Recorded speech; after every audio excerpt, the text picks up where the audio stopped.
Thank you all for joining me here today. I am Manuprita Harkare. I am an SRE at LinkedIn Bangalore. And our role is to manage the data pipeline at LinkedIn. So today I'm here to talk about how we manage our dynamic ingestion data pipeline, and I will also walk you through the different tools and processes which we use to forecast the capacity of our data pipeline. So how many of you guys agrees with this? That the data loss is the major nightmare that we face in our day-to-day work. I guess you all agree with this. So as you all know, this is the era of big data, and our industry is moving towards the data-driven decisions. So we cannot afford to lose a single bit of data, as it can impact our decisions. As this talk mainly focuses on how we manage the capacity of our data pipeline, so this is what I have planned to talk about today.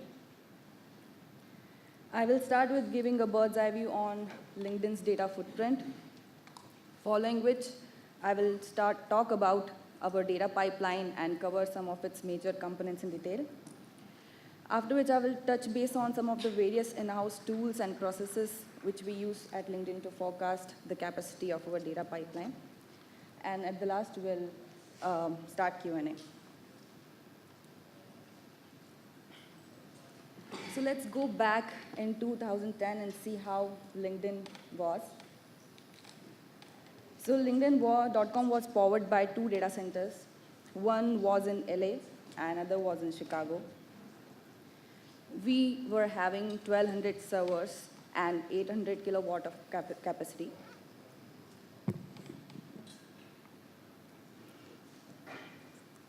And 80 million members were being served from these data centers.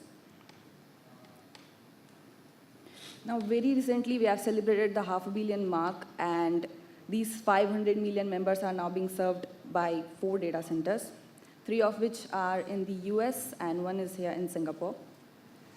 And now we have 95,000 servers and 29 megawatt of capacity in total.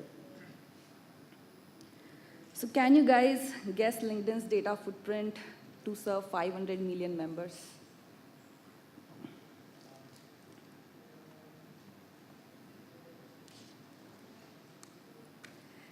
Let's see how close you got. So there are some of the numbers which we gathered.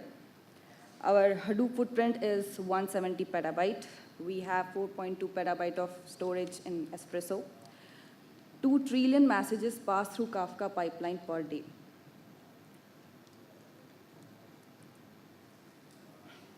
So now we are done with the numbers. Now let's take a look at how LinkedIn's data pipeline looks like. So it is broadly divided into 4 parts: collection, ingestion, processing and storage, and finally reporting. I will talk about each of these sections in my coming slides.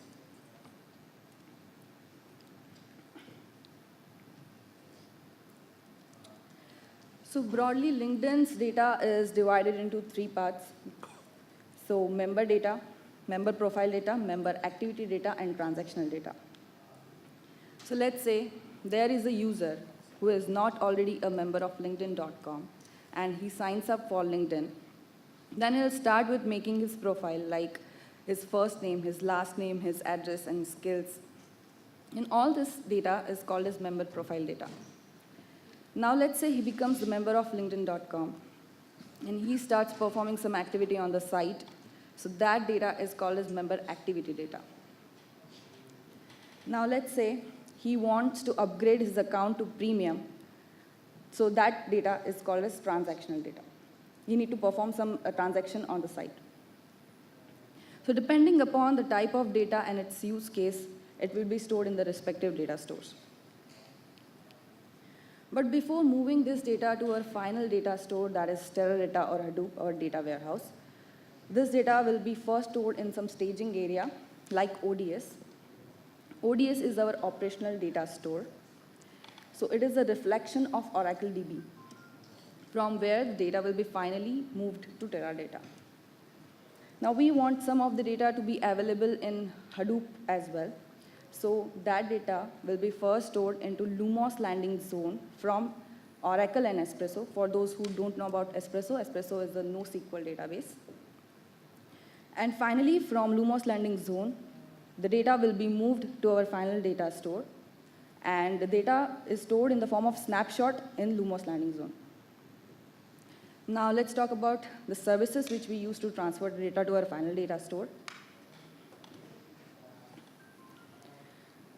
So these are the two main applications, Lumos and Goblin.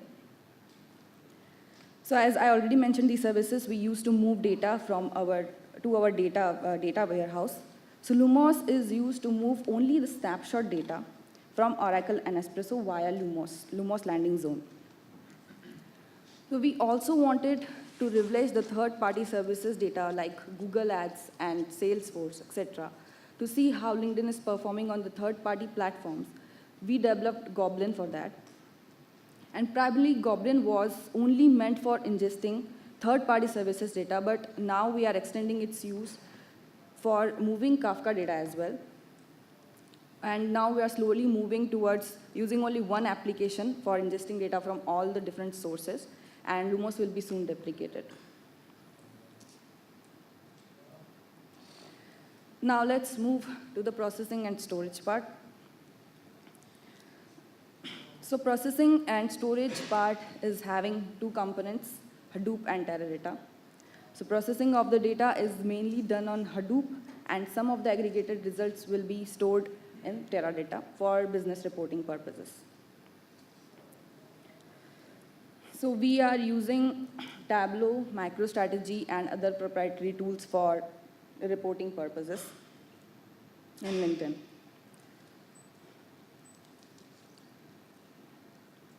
Okay, so now you all may be having a brief idea about how LinkedIn's data flow and how LinkedIn's data pipeline looks like.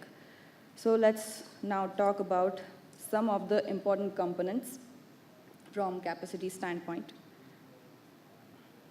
So Espresso, Kafka, and Hadoop, I will talk about this one by one. Let's start with Espresso. So Espresso is LinkedIn's online distributed fault-tolerant NoSQL database. Initially, LinkedIn was using Oracle heavily, which is an RDBMS, and Voldemort, which is a key value store for online applications. But later we realized that not many of the primary data requirement of LinkedIn does not require the full functionality of RDBMS, nor they were justifying the cost to serve. So at that time, what LinkedIn wanted was a primary, strongly consistent read-write data store, and that's when Espresso was invented. Espresso is currently serving many applications, which includes member profile in mails and portions of homepage and mobile applications. And it is serving most heavy access database as well, datasets as well, of LinkedIn data pipeline. So Espresso stores data in multiple clusters, and together we store approximately 4.2 petabyte of data distributed among 237 databases.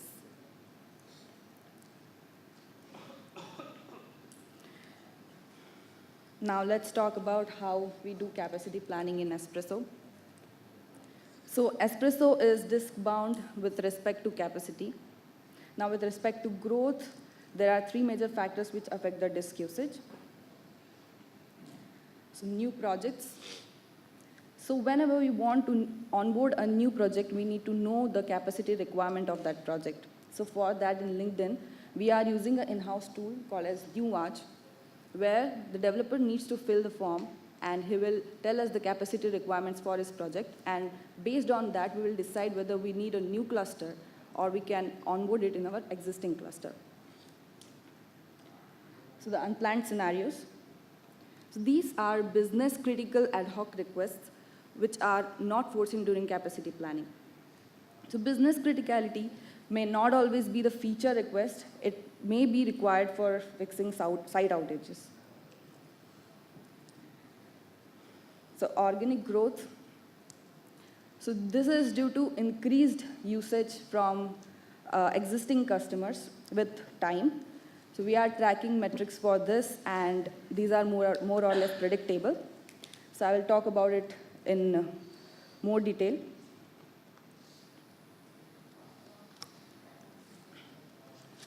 So for organic growth calculation, we are primarily using ingraphs. Ingraph is our in-house solution for metrics collection and visualization. This is an in-graph snapshot of disk usage in Espresso, and you guys may be wondering why this spike is. So let me tell you this, that this spike is because of the bootstrapping of the new data center. So this graph is expected to be linear, but it has minor crests and troughs. The crests are maybe due to the anomalies or the misbehaving applications, and the troughs are due to the deletion of some data. Now, let's talk a bit about mathematics. Just bear with me. So for disk usage calculation, we are collecting metrics every 5 minutes. Then we find the max disk usage for a day. Then we calculate 98th percentile of every week for a quarter to remove the anomalies.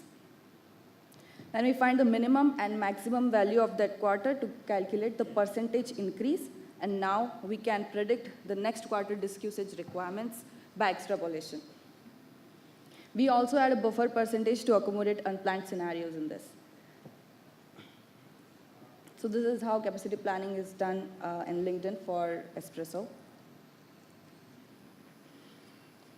Now let's talk about Kafka. So Kafka is a distributed streaming platform. It forms the backbone of LinkedIn. Kafka was developed in LinkedIn, but later on it was open sourced. Kafka pipelines are used to transport application metrics, member activity data, and change data capture, and many other things. So in LinkedIn, 2 trillion events flows per day using 1,600 servers in Kafka. So this is the footprint of Kafka. Now let's talk about the capacity management in Kafka. So similar to Espresso, Kafka capacity management is also bound by disk usage. But unlike Espresso, Kafka is not a storage solution. We have retention period configured for this. It is horizontally scalable. So the strategy we use in Kafka capacity management is that we try to maintain the cluster under 60%, below 60%. And as and when the usage increases, we expand the cluster. We expand the cluster only when we need it. It is not done on quarterly basis. The in-graph snapshot that you see here is that of the disk utilization in Kafka nodes. The spike here is caused because of the cluster was being pushed to its limits, and so at the time, more hosts were added to bring down the utilization to our safe level. So as you can see, after that, it started following a comfortable trend. And the pattern expected here is linear, but here we see a sinusoidal one. This is because of varying traffic and because of the retention that keeps happening.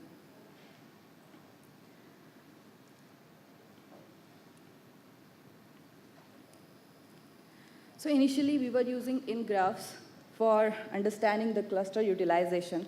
But what we wanted was to see the utilization on topic partition level, which in-graph was not showing. So we came up with a tool called as Kafka Capacity Auditor Tool. So this tool shows the capacity utilization from macro level to micro level, that is from fabric level to topic partition level. So depending upon how deep you want to dig. So how it works is, it collects the data of all the topic partitions across all the clusters in a fabric, and this information is then used to calculate the utilization at each level. So as the first snapshot shows the percentage utilization at fabric level, and the second snapshot shows the utilization at cluster level. So which is, in this case, is fabric 1. You can dig further if you want, up to partition level.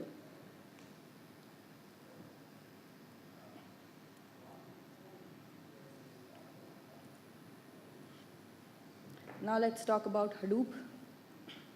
So Hadoop is a distributed storage and processing framework. It can store any kind of data, be it structured, unstructured, semi-structured. It uses write once and read many time approach, and it is designed to scale from a single server to thousands of machines. And in LinkedIn, we are having 10K of Hadoop nodes and 170 petabyte of total capacity, and 3.6K of users run 145K of jobs per day.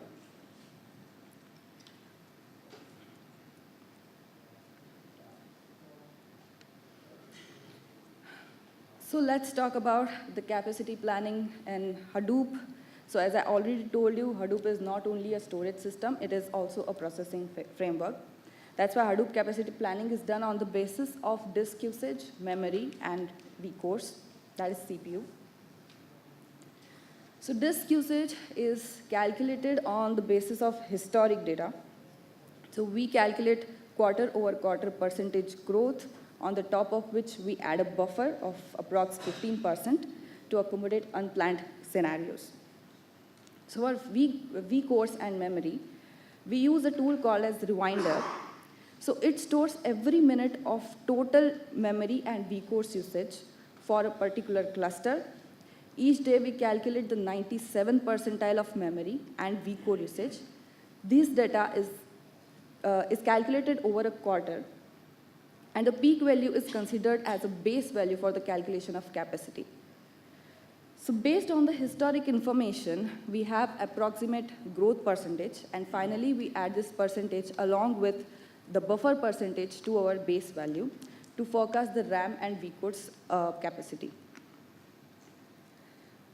So we have standard hardware configurations based on disk, memory, and vCores. So we find the minimum number of machines which are required to fulfill the capacity according to that.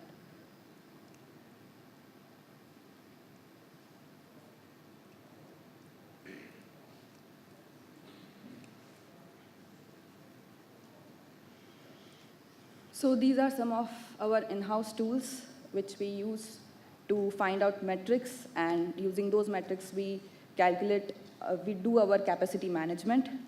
So let's talk about Dr. Elephant. Dr. Elephant is a performance monitoring and tuning tool, and it is used for tuning Hadoop and Spark jobs. It automatically gathers all the metrics, run analysis on them, and presents them in a simple and easy for easy consumption. Its goal is to improve developers' productivity and increase clusters' efficiency by making it easier to tune the jobs. It analyzes Hadoop and Spark jobs using a set of pluggables, configurables, rule-based heuristics that provide insights on how a job performed, and then uses the results to give us suggestions about how to tune a job and make it more efficient. So this is Dr. Elephant. Now let's talk about our other in-house tool that is Rewinder. So Rewinder is the tool that is built to understand the consumption resource utilization on Hadoop cluster. It helps us to understand the resource utilization by a user in a queue, in a cluster over a period of time. So in case of any resource crunch, it enables us to go back in time and see what all jobs were running at that time and consuming how many resources.